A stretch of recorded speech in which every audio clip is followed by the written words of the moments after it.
이 시간에는 창세기 세 번째 강의입니다. 창세기 4장을 중심으로 가인과 아벨의 제사, 그리고 가인의 범죄에 대해서 말씀을 같이 보도록 하겠습니다. 창세기 4장 1절에 보면 아담이 그 한 아내 하와와 동침하매 하와가 잉태하여 가인을 낳고 이르되 내가 여호와로 말미암아 등남하였다 하니라. 그가 또 가인의 아우 아벨을 낳았는데 아벨은 양치는 자였고 가인은 농사하는 자였더라. 아담이 하와와 동침해서 가인과 아벨 두 아들을 낳았습니다.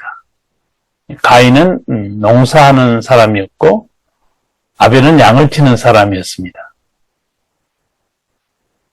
그런데 이 두 아들이 하나님께 제사 드린 내용이 나와 있습니다.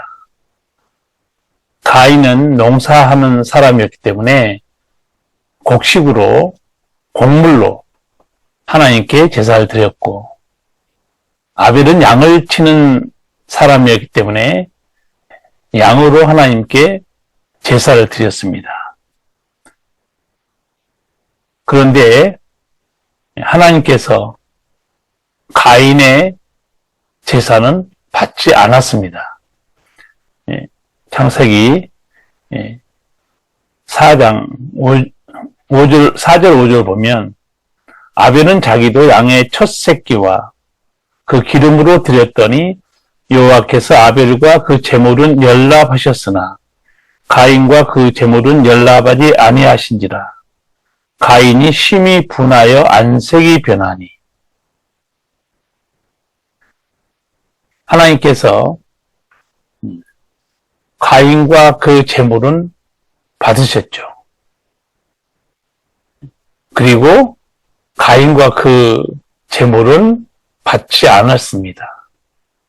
하나님께서 받지 않으셨다 이 말은 쳐다보지 않았다는 말입니다. 하나님께서 가인을 쳐다보지 않으셨고 그가 가져온 예물, 곡식도 쳐다보지 않았습니다. 그런데 아벨을 하나님이 쳐다보셨고 그 제물도 쳐다보셨죠. 하나님께서 이렇게 하신 걸 보고 가인이 분노했죠. 왜 하나님께서 내 제물은 받지 않으신가? 그때 하나님이 하신 말씀이 있습니다. 6절입니다. 여호와께서 가인에게 이르시되 내가 분하여 함은 어찌미며 안색이 변함은 어찌미뇨 내가 선을 행하면 어찌 낯을 들지 못하겠느냐 선을 행치 아니하면 죄가 문 앞에 엎드리느니라. 죄의 소원은 내게 있으나 너는 죄를 다스릴지니라. 하나님께서 화가 난 가인에게 말씀하셨습니다. 왜 안색이 변하느냐? 왜 분을 내느냐?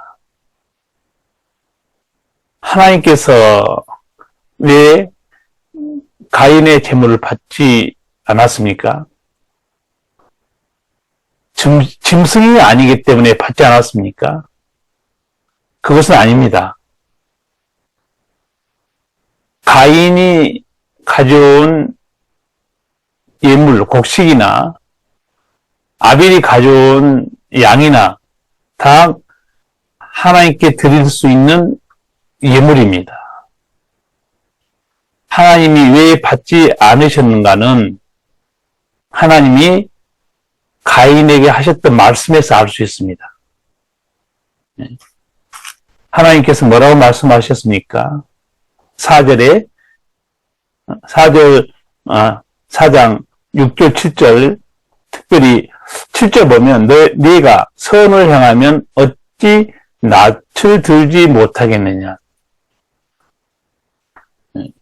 너가 선을 행했으면 내가 왜 너를 쳐다보고 내 재물을 받고 하지 않았겠냐. 너가 선을 행했으면 내가 너를 쳐다보았고 너 재물도 내가 받았을 것이다. 그렇게 하나님 말씀하신 겁니다. 선을 행하지 않았다고 하나님 말씀하셨죠. 선이 뭘까요? 착한 일입니까? 성경의 선에 대해서 우리에게 말씀하신 내용이 미가서 6장에 있습니다. 사람아, 주께서 선한 것이 무엇임을 내게 보이셨나니 꼭 공의를 행하고 인자를 사랑하고 겸손히 내 하나님과 함께 하는 것이 아니겠느냐. 하나님이 우리에게 기대하신 선은 공의, 정직히 행하는 것입니다. 인자를 사랑하는 것, 사랑과 자비를 베푸는 행동입니다. 겸손히 하나님과 함께 하는 것, 죄인의 길에 서지 않고 악인의 길을 쫓지 않고 오만한 자리에 앉지 않고 하나님과 겸손히 동행하는 것입니다. 하나님께서는 성경을 통해서 우리에게 공의를 행하는 것, 사랑과 자비를 베푸는 것, 그리고 하나님과 함께 겸손히 동행하는 것을 선이라고 말합니다. 하나님께서 가인에게 책망했던 말씀, 내가 선을 행했으면 왜 낯을 들지 못하느냐? 내가 선을 행했으면 내가 너를 왜 쳐다보지 않았겠냐? 왜 내가 가져온 예물을 받지 않았겠느냐? 여러분, 하나님이 제사 혹은 예배를 기쁘게 받으신 것은 예물이 있지 않습니다. 삶이 있습니다. 그래서 우리 모두 예배당에 나와서 예배를 드리지 않습니까? 그런데 예배당에 나와서 하나님께 예배 드리는 것을 하나님이 기쁘시게 받을 수도 있고 안 받을 수 있습니다. 예배 받으시는 그 기준은 이미 세상에서 결정되는 겁니다. 세상에서 내가 선을 행하지 않고 살면 예배당에 와서 예배드리는 그 예배를 하나님이 기쁘게 받지 않으시겠죠. 쉽게 말하면 세상에서 하나님의 말씀을 따라서 정직하게 살고 사람들에게 사랑을 베풀고 품어주고 또 위로해주고 세상에 물들지 않고 하나님과 동행하고 그런 삶을 사는 자가 드리는 제사 예배를 하나님이 받으십니다. 그러니까 하나님께서 우리 제사를 받으시는 것은 예배당에서 결정되는 것이 아니죠. 이미 세상에서 결정된 것입니다. 세상에서 하나님 뜻으로 살지 못한 자가 예배당에 와서 예배를 드린다고 한들 오늘 가인처럼 하나님은 쳐다보지 않을 수 있습니다. 오늘 우리는 짐승을 잡아 제사 드리지 않지요. 예수님이 속죄 제물로 우리의 모든 죄를 다 용서하셨기 때문에 우리는 짐승의 제사를 드리는 것이 아닙니다. 우리는 하나님의 은혜를 찬양하는, 구원의 은혜를 찬양하는, 우리를 돌보시켜 지켜주시는 은혜를 찬양하고 감사하는 예배를 드리는 겁니다. 엄밀히 말하면 오늘날 기독교 예배는 하나님의 은혜 받으러 나온 것은 아닙니다. 받은 은혜에 대해서 찬양하고 영광 돌리고 우리 몸을 드리는 겁니다. 예. 우리가 하나님께 받은 은혜가 뭡니까? 구원의 은혜죠. 그리고 우리를 하나님의 형상대로 지으신 창조의 은총입니다. 세 번째는 우리를 돌보시고 먹이신 하나님의 은총입니다. 적어도 세 가지 은총을 감사하고 찬양하기 위해서 하나님 앞에 나옵니다. 시편 95편에 그 내용이 다 기록되어 있습니다. 여러분이나 저나 예배에 대해서 명심해야 될 거 있습니다. 하나님이 받으시는 제사 예배는 예물이 있지 않습니다. 삶이 있습니다. 거룩한 삶이 있습니다. 우리가 세상 속에서 죄를 범하고 하나님 뜻대로 살지 않고 그냥 예배당에 나와서 예배 드린다고 하는 것, 하나님께서 가인을 쳐다보지 않고 예물을 받지 않은 것처럼 하나님께서 받지 않을 수 있다는 사실입니다. 그래서 하나님께서는 오늘 명백하게 7절에서 내가 선을 행하면 어찌 낯을 들지 못하느냐. 내가 선을 행했으면 내가 왜 너를 그리고 너 재물을 당연히 받지 않았겠느냐. 우리는 여기서 하나님이 받으시는 예배에 대해서 반드시 잘 알아야 됩니다. 결국은 이 분노하고 화가 난 가인에게 하나님이 제물을 받지 않으시는 이유, 제사를 받지 않은 이유를 명백히 설명하셨습니다. 그리고 이어서 하나님이 가인에게 경고한 말씀이 아우러 7절에 있습니다. 선을 행치 아니하면 죄가 문에 엎드리느니라. 죄의 소원은 내게 있으나 너는 죄를 다스려야 된다. 죄의 소원이란 것은 죄의 갈망을 말합니다. 이 소원이라는 단어는 밖으로 흘러넘치다, 손을 뻗다는 뜻을 가지고 있습니다. 죄는 움직이고 활동합니다. 놀랍고 신비하게도 죄가 들어오면 죄와 관련된 여러 가지 문제점이 함께 일어납니다. 제가 지난번 강의 시간에도 말씀드렸지만 죄는 죄 하나만 세상에 들어온 게 아니죠. 죄는 죄의 형벌, 죄의 고통, 그리고 죽음을 가져옵니다. 그리고 이 죄가 들어왔을 때 사람 마음이 어떻게 되는가? 예수님께서 마태복음 15장에서 말씀했습니다.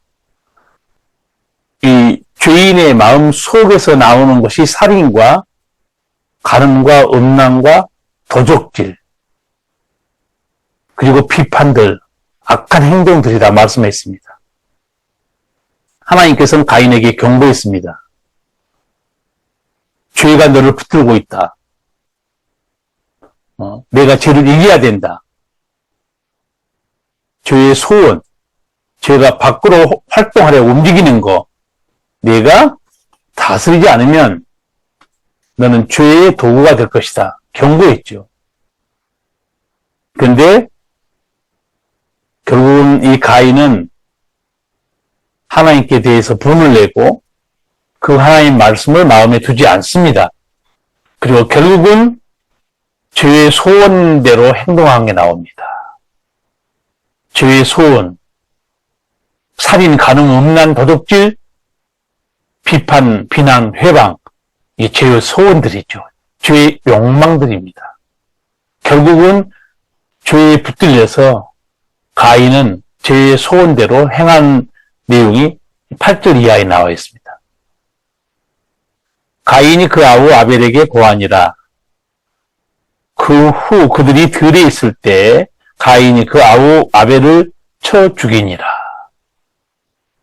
하나님이 경고했죠. 죄의 소원. 죄의 소원은 살인, 간음, 폭행, 도적질, 그리고 회방과 그리고 비방하는 것들. 이 죄의 소원이 있잖아요. 결국은 죄의 소원에 붙들린 가인이 동생을 죽입니다. 죄를 다스리지 못하고 죄의 종이 되는 거죠. 예수님께서는 요한복음 8장에서 죄를 짓는 자마다 죄의 종이라고 그랬죠. 사람들은 내가 왜 죄인이냐고 반문합니다. 성경대로 한번 살펴볼까요? 한 사람도 외에 없이 다 죄를 짓고 삽니다. 이게 죄인됨의 증거입니다. 죄의 모습들을 아니면 마음속에 있는 죄들을 인간은 감출 수도 없고 변명할 수도 없습니다. 다 드러나기 시작합니다. 죄의 종이 되었다는 반증입니다. 예수님은 이 죄의 종은 집에 거할 수 없다고 그랬어요. 그 집은 하나님의 집입니다. 천국을 말합니다. 이 죄의 이 종이란 단어는 무슨 말에서 왔는가? 묶여있다는 단어에서 나왔습니다. 묶여있다. 죄의 종은 죄에 묶여있습니다. 자기 힘으로 풀려날 수 없습니다. 우리나라에도 산불이 종종 나죠? 우리나라에 산불 났을 때 방송을 본 적이 있습니다. 우리의 가둬놓은 소들이 있었고, 줄에 묶인 개가 있었는데, 산불이 나서 동네까지 불이 번졌습니다. 사람들이 놀라서 몸만 빠져나왔습니다. 모든 걸 집에 놓고 그냥 빨리 도망친 거죠. 목숨을 건지기 위해서 집을 빠져나온 겁니다. 그 불은 그 집까지 다 내려와서 짐승이 어떻게 되겠습니까? 줄에 묶여있는 개, 결국은 풀려나지 못하고 불에 탔고, 우리에 갇혀있는 소들, 불에 타서 죽었습니다. 줄에 묶여있는 개 스스로 풀 수 없지요? 우리에 갇혀있는 소들 스스로 나올 수 없습니다. 이게 묶여있다는 뜻을 말합니다. 묶여있다는 걸 얼마나 두려운지 모릅니다. 죄의 종은 죄에 묶여있는 겁니다. 우리 힘으로 절대 못 빠져나옵니다. 우리 이 죄에서 풀려날 수 있는 길은 오직 예수님 말씀에 있습니다. 예수님께서 죄에서 자유케 되는 길이 있다. 아들이 너희를 자유하면 참으로 자유하리라. 예수님이 죄에서 우리를 풀어줍니다. 그 방법이 십자가였어요. 우리 모든 죄를 예수님이 대신 십자가에서 지고 죽으셨기 때문에 그렇습니다. 이 죄의 문제는 어떤 사람도 해결하지 못합니다. 오직 하나님만이, 예수님 십자가만이 우리 죄의 문제를 해결해 줍니다. 죄의 문제를 해결해야 죄에서 풀려나고 영원한 생명을 얻습니다. 지금 우리는 구약 성경 창세기를 보고 있는데 하나님께서 죄에 붙들려 있는 이 가인의 모습을 우리에게 보여줍니다. 죄에 붙들려 인간은 결국은 죄를 다스리지 못하고 죄의 종이 되어서 죄의 도구가 돼서 살인하고 간음하고 도적질하고 해치고 빼앗고 속입니다. 지금 그 한 모습을 우리가 가인에게서 볼 수 있습니다. 가인이 그 아우 아벨을 쳐 죽이니라. 시기 때문에 죽였겠죠. 그렇지만 그게 바로 죄의 소원에 붙들린 가인의 모습입니다. 그런데 이 모든 모습을 하나님이 보고 계셨습니다. 그리고 하나님이 가인에게 말씀하십니다. 창세기 4장 9절입니다. 여호와께서 가인에게 이르시되 내 아우 아벨이 어디 있느냐? 하나님이 가인에게 아우 아벨이 어디 있냐고 묻죠. 하나님께서 아벨이 어디 있는지 몰라서 묻는 것입니까? 아닙니다. 돌에 맞아 죽은 거 알고 있어요. 근데 왜 물었을까요? 가인에게 묻고 있습니다. 내가 무슨 짓을 했냐 그 말이죠. 가인이 하나님 앞에 회개할 줄 알았는데 오히려 뻔뻔스럽게 하나님께 대들죠. 내가 내 아우를 지키는 자입니까? 아벨이 어디 있는지 내가 어떻게 알겠습니까? 내가 따라다니면서 동생을 지키는 사람입니까? 하나님이 모르신 걸로 생각한 것 같아요. 하나님이 못 보신 걸로 생각한 것 같아요. 하나님 다 보고 있습니다. 하나님은 오히려 가인에게 회개할 기회를 주셨겠죠. 주님, 내가 죄를 다스리지 못하고 분에 쌓여서 내 동생을 쳐 죽였습니다. 그런데 전혀 고백하지 않죠.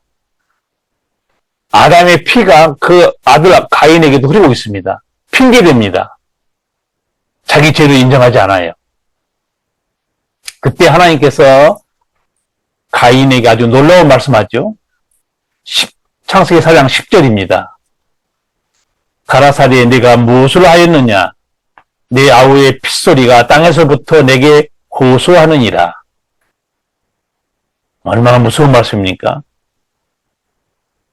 내 아우의 핏소리가 땅에서부터 내게 호소하고 있다는 거예요.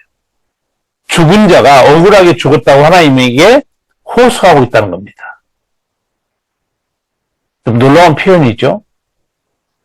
하나님, 나는 억울해요. 그런 아벨의 호소를 하나님이 죽은 자의 호소를 듣고 있는 거나 마찬가지입니다. 하나님 모든 것을 다 보고 계세요. 하나님 우리를 사랑해서 천지 만물을 창조해서 살게도 하셨지만 죄를 짓는 날에는 죽는다고 그랬죠. 여전히 아담도 죄를 보면서 죽었고 그 죽은 자에서 또 가인과 아벨이 태어나지만 그들도 사실은 죄가 들어와 있습니다. 사도 바울은 로마서 5장에서 그 죄에 대해서 우리에게 아주 쉽고 간결하게 설명해 줍니다.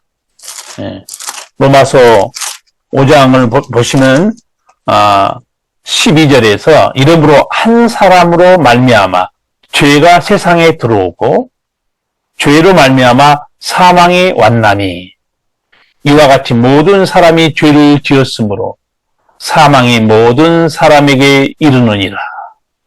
한 사람 아담에서 들어온 죄가 그 다음 계속해서 태어날 때마다 같이 들어가 있습니다. 죄가 들어오면 같이 들어온 게 죽음이죠. 그래서 모든 사람은 다 죽잖아요. 그럼 뭐를 반증할까요? 그가 죄인이었다는 사실을 반증하고 있습니다. 죄의 삭은 사망이기 때문에 그렇습니다. 나는 내가 무슨 죄를 지었어? 그렇게 착한 척 할 수 있습니다. 그러나 그 사람 죽어요. 죽습니다. 죽음이란 자체는 병들거나 사고나 노안으로 죽는 것 같지만 그건 죽는 겉모습에 불과하고 이게 죽음 자체는 죄 때문에 들어왔어요. 그래서 로마서 6장 24절에도 죄의 삭은 사망이라고 말합니다. 이 모든 인간에게 죽음이 죄가 들어와 있어요. 우리가 다른 종교, 인간의 선행, 거기는 죄사함의 은총과 죄사함의 진리가 없습니다. 오직 죄사함의 진리는 하나님 입에서 나온 진리밖에 없습니다. 죄사함을 받는 길은 죄를 하나님께 회개하는 겁니다. 그리고 여러분, 회개하고 후회하는 것은 다릅니다. 후회하는 것은 자책하는 거예요. 근데 회개는 돌이켜서 하나님께 나오는 겁니다. 그러니까 하나님께 나오지 않고 내 잘못과 지난날에 내 모든 실수를 후회하고 한탄하고 자책하는 것은 회개가 아닙니다. 예, 여러분, 탕자의 비유를 혹시 아시면 탕자의 행동에서 후회와 회개를 동시에 볼 수 있습니다. 탕자가 아버지께 유산을 받아서 먼 타국으로 떠났습니다. 날이 지나다 보니까 수중에 돈이 다 떨어졌습니다. 먹고 살 수가 없어요. 정말 부잣집 아들인데. 결국은 돼지 치는 농장에 들어가서 일을 합니다. 거의 굶어 죽게 생겼어요. 그때 이 탕자, 부잣집 아들은 아버지 집이 생각났습니다. 내 아버지 집, 거기서 일하는 품꾼들 얼마나 배불리 먹고 있는가. 나는 이렇게 부잣집 아들인데 이 타국에 와서 굶어 죽는구나. 한탄했어요. 후회했습니다. 자책하고 있어요. 이건 회개는 아닙니다. 근데 탕자가 결국은 회개를 합니다. 그게 뭐냐면 내가 하늘과 아버지께 죄를 지었는데 내가 아버지께 돌아가야 되겠다고 일어나서 아버지께 돌아옵니다. 그것이 회개입니다. 회개는 하나님께 돌아온 거예요. 여러분이 하나님 믿으면서 마음속으로 지나간 죄에 대해서 후회하고 자책하는 거, 거기서 끝나면 그건 구원 얻는 회개는 아닙니다. 구원 얻는 회개라는 것은 내 죄를 인정하고 고백하고 하나님께 돌아오는 겁니다. 그리고 하나님께 죄를 고백하고 이제 예수님을 내 구주로 영접하는 겁니다. 그것이 참으로 회개해서 죄사함 받고 하나님 자녀가 되는 길입니다. 오늘 이 죄가 들어온 가인, 어떤 일이 벌어지고 있는가? 말씀에서 봤죠? 그리고 제가 로마서 5장을 잠깐 보여드렸습니다.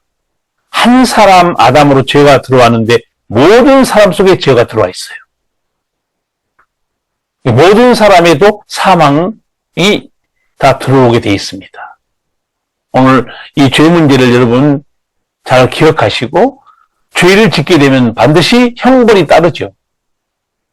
그래서 아담이 죄를 지었을 때도 하나님은 분명히 형벌을 내립니다. 너는 흙으로 돌아갈 것이다 그래요. 죽습니다. 가인도 마찬가지예요. 그러면서 가인도 벌을 받는 내용이 11절에 나와 있습니다. 땅이 그 입을 벌려 내 손에서부터 내 아우 피를 받았은즉 내가 땅에서 저주를 받으리니 내가 밭갈아도 땅이 다시는 그 효력을 내게 주지 아니할 것이요 너는 땅에서 피하며 유리하는 자가 되리라. 아담도 똑같은 벌을 받았잖아요. 우리가 앞에 3장 17절 18절을 보면 땅은 너로 인하여 저주를 받게 된다. 땅이 내게 가시덤불과 엉겅퀴어 될 것이다. 너는 얼굴에 땀이 흘러야 먹고 살게 될 것이다. 죄인의 삶의 고통, 죽을 때까지 먹고 살기 위해서 고통을 당하고 이마에 땀을 흘려야 됩니다. 그렇다고 수고한 만큼 먹지도 못합니다. 왜? 땅이 저주를 받았고 그리고 내가 밭을 갈아도 땅이 풍성한 수확을 주지 않는다는 거예요. 다 이게 죄 때문에 오는 고통들입니다. 이런 하나님의 벌을 받은 가인, 그리고 그 가인은 고통을 당하게 되죠. 하나님께서는 한 말씀 더 합니다. 너는 땅에서 피하며 유리하는 자가 되리라. 너는 이것저것을 떠돌며 사는 힘든 삶을 살게 될 것이다. 사람이 떠돈다는 것은요, 삶이 어렵기 때문에 그렇습니다. 여러분, 한 장소에서 잘 살 수 있는데 이것저것 떠도는 사람 봤습니까? 먹고 살기 어려우니까 여기저기 떠도는 거죠. 고통당하는 삶입니다. 이 하나님의 죄에 대한 형벌을 가인이 듣게 되자 가인이 그때서야 벌벌 떱니다. 하나님께 호소합니다. 13절이죠. 가인이 여호와께 고하되 내 죄벌이 너무 중하여 견딜 수 없나이다. 주께서 오늘 이 시면에서 나를 쫓아내시온즉 내가 주의 낯을 배웁지 못하리니 내가 땅에서 피하며 유리하는 자가 될지라. 물은 나를 만나는 자가 나를 죽이겠나이다. 예, 가인도 양심의 가치는 있죠. 나를 죽이는 자가, 나를 만나는 자가 나를 죽일 것이라고 벌벌 떱니다. 네. 사람들이 뭐라고 그러겠습니까? 저 가인은 동생을 쳐 죽인 살인자야. 저 살인자는 살려두면 안 돼. 자기도 죽을 수 있다는 것을 이제 깨닫는 거죠. 사람들은 가끔 말합니다. 아니, 가인과 아벨만 태어난 것 같은데 그때 무슨 사람들이 있어서 나를 만나는 자가 나를 죽인다는 말이지? 의아하게 생각할 수 있는데 여기 창세기 4장 3절 보면 세월이 지난 후에 이런 표현이 나옵니다. 세월이 지난 후에 가인과 아벨이 아담이 가인과 아벨을 낳았는데 간단하게 기록하고 있죠. 가인은 농사지는 자, 아벨은 양을 치는 자. 그런데 세월이 많이 지났다고 돼 있어요. 여러분, 세월이 많이 지났으면 사람도 많이 태어났겠죠. 당연히 인구가 번성할 겁니다. 성경은 모든 걸 아주 자세히 기록하지는 않습니다. 그래서 우리는 이거 한두 구절을 통해서 또 많은 것을 알게 되는 거죠.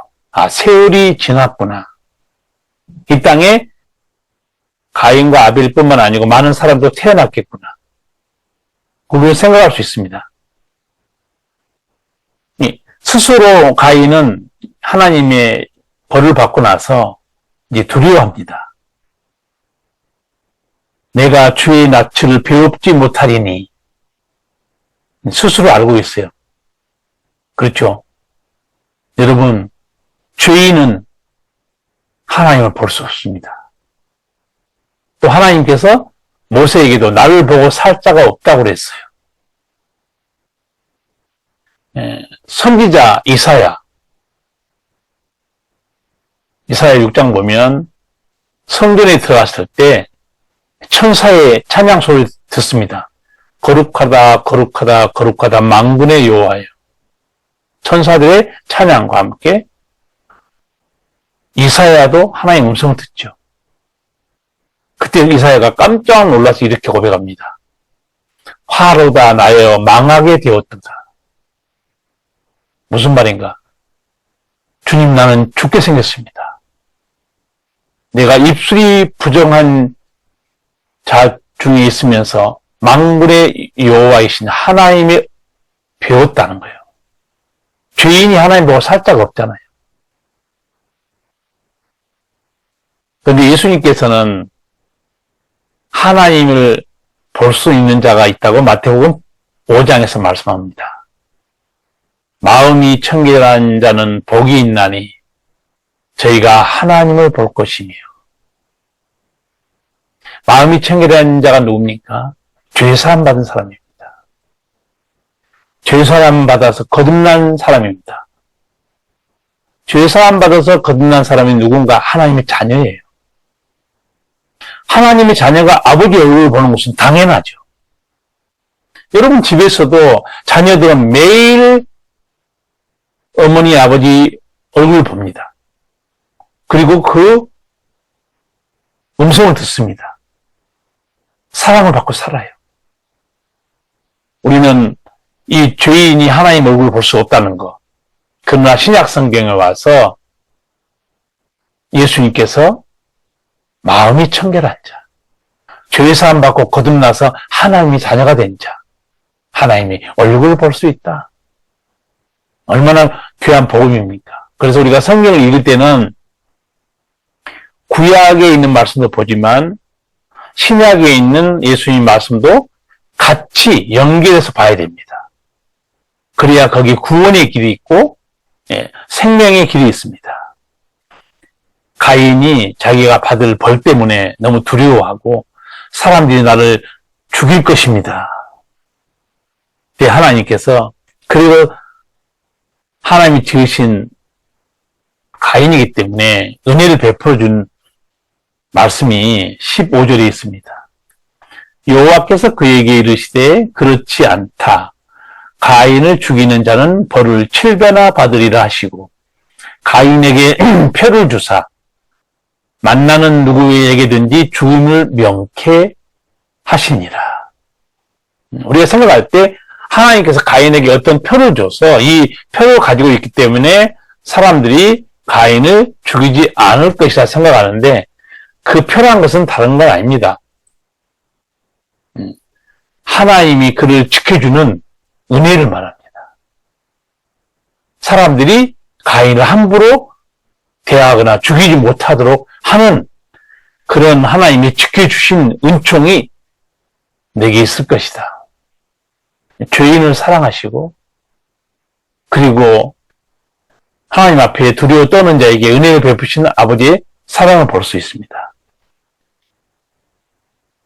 그 후 말씀들을 창세기 4장 16절부터 마지막까지 거기 가인의 후손들이 나와 있습니다. 가인이 아내와 동침해서 에녹을 낳고 그 다음에 또 에녹이 이랏을 낳고 무드 야헬을 낳고 또 뒤에 나가면 라멕을 낳고 이렇게 자손이 퍼지는 걸 볼 수 있습니다. 그런데 제가 여러분에게 창세기는 시작의 책이라고 말씀했죠. 인간이 시작되고 만물이 시작됩니다. 그리고 죄도 시작되고 죽음도 시작되죠. 그러나 하나님의 구원의 약수도 시작됩니다. 가정도 시작되고 나라도 시작됩니다. 오늘 여기에 가인의 자손들 중에 어떤 직업을 가지고 살아가는지 몇 가지 나오죠? 20절 이하에 보면 아다는 야발을 낳았으니 그는 장막에 거하여 육축 치는 자의 조상이 되었고 조상의 시조입니다. 목축업의 시조죠. 그 다음에 21절에 그 아우의 이름은 유발이니 그는 수금과 퉁소를 잡는 자의 조상이 되었다. 음악하는 자. 음악하는 시조가 바로 유발입니다. 그리고 또 각종 기계를 만드는 시조가 있습니다. 22절에 두발 가인을 낳았으니 그는 동철로 각양 날카로운 기계를 만드는 자요. 이렇게 하나님께서 그 재능에 따라서 목축하는 자로 또 음악하는 자로 그리고 기계를 제작하는 자로 하나님께서 다 주신 은사대로 살아가게 하셨습니다. 우리가 이걸 보면서 하나님께서는 각양 은사대로 살게 하시는구나. 이게 다 라멕이 두 아내를 취해서 낳은 아들들에 대한 말씀입니다. 근데 라멕이 자기 아들들이 이렇게 음악도 하고 목축도 하고 기도 제작하고 이런 걸 보면서 하나님께 감사해야 되는데 교만 떠는 말씀이 23절에 있습니다. 남에게 아내들에게 이르되 아다와 실라여 내 소리를 들으라. 남에게 아내들이여 내 말을 들으라. 나의 침상을 인하여 나의 창상을 인하여 내가 사람을 죽였고 나의 상함을 인하여 소년을 죽였도다. 남에게 덤벼든 사람 자기가 죽였죠. 왜냐하면 자기는 자기 아들이 만든 무기가 있잖아요. 나에게 대항하는 자는 내가 가만두지 않겠다. 네. 하나님 주신 은사들을 죄 짓는데 사용하고 있습니다. 우리 모든 인간은 하나님 주신 이 은사, 직업을 통해서 여러 사람을 도와주고 하나님을 기쁘시게 하는데 사용되는 게 맞습니다. 예, 마지막 25절에 보면 하나님께서 그 아담에게 다시 아벨, 하나님을 경외하고 말씀대로 잘 살았던 그 복된 아들이 죽자 아벨 대신에 또 새 아들 하나 주십니다. 25절, 26절입니다. 아담이 다시 아내와 동침하며 그가 아들을 낳아 그 이름을 셋이라 하였으니 이는 하나님이 내게 가인의 죽인 아벨 대신에 다른 씨를 주셨다 함이며 셋도 아들을 낳고 그 이름을 에노스라 하였으며 그때 사람들이 비로소 여호와의 이름을 불렀더라. 하나님께서 아벨 대신에 귀한 아들 셋을 주었죠. 그래서 하나님이 내게 좋은 아들을 주셨구나. 근데 셋도 아들을 낳고 그 이름을 에노스라고 합니다. 이 에노스라는 게 원래 사람의 뜻인 사람이란 단어입니다. 여러분 사람이 무엇일까요?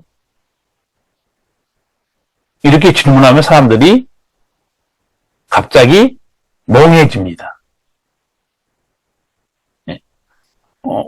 우리나라 국어사전에도 사람에 대한 뜻이 있습니다. 예, 사람을 어떻게 말하는가? 직립보행을 하고 언어를 사용하며 도구를 사용하고 집단으로 살아가는 존재. 근데 제가 볼 때는 이 사람에 대한 설명이 아닙니다. 이거는 기능적 인간 이해입니다. 기능적 인간 이해. 왜냐하면 언어 사용하는 거 인간의 기능이죠. 도구로 사용하는 거. 함께 집단으로 살아가는 거. 이건 인간 자체에 대한 설명이 아니에요. 국어사전에도 왜 이렇게 설명을 제대로 못했을까요? 사람은 하나님 말씀을 통하지 않고서는 사람이 자신이 누군지 잘 모릅니다. 성경에는 사람이 누군가 분명히 나와 있어요. 하나님께서 우리 창세기 1장 보셨죠? 사람을 만들자고 그러죠. 사람이 어떤 존재죠? 하나님의 형상, 하나님의 모양을 닮은 존재입니다. 이게 사람이에요. 거기에 흙으로 사람을 만들었는데 거기에 하나님의 생기가 들어갑니다. 그래서 생명이 되는 거죠. 살아있는 존재가 된 겁니다. 그래서 이 사람은 원래는 어떤 존재냐? 하나님의 영으로 지음받은 하나님을 닮은 하나님의 자녀입니다. 이게 사람이에요. 그런데 죄가 들어온 다음에는 이제 달라집니다. 그래서 셋이 그 아들을 낳고 이름을 에노스. 에노스가 사람이라는 뜻인데 이게 무슨 뜻이냐면 죽을 수밖에 없는 존재, 그런 뜻을 가지고 있습니다. 인간은 다 죽어요. 이게 인간입니다. 죽을 수밖에 없는 존재예요. 영생하는 존재가 아닙니다. 처음에는 타락하기 전에는 인간은 어떤 존재였는가? 하나님의 형상과 모양을 닮은 존재였죠. 하나님의 영으로 지음받은 존귀하고 거룩한 만물의 영장이었습니다. 그러나 죄가 들어온 이후로는 이제 하나님의 형상이 깨졌습니다. 그리고 어떤 존재로 변하죠? 죽을 수밖에 없는 존재. 아마 그것을 셋이 알았던 것 같아요. 그래서 자기가 아들 낳고 이름을 에노스, 이거 히브리어 발음이지만 번역하면 죽을 수밖에 없는 존재라는 뜻을 가지고 있습니다. 이게 인간이에요.